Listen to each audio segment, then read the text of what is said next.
কে ডাকছে আমাকে?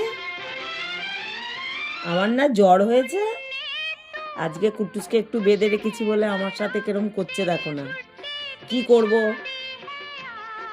বদমাইশি করছে, এটা ওটা টানাটানি করছে। আমার জ্বর হয়েছে, আমি উঠতে পারছি না বারবার, ওই জন্য একটু বেঁধে রেখেছি। দেখো না আমাকে কিরকম আমার সাথে ঝগড়া করছে। কি কি হয়েছে? আমি কি করব, আজকে তো আমি তোমার পেছনে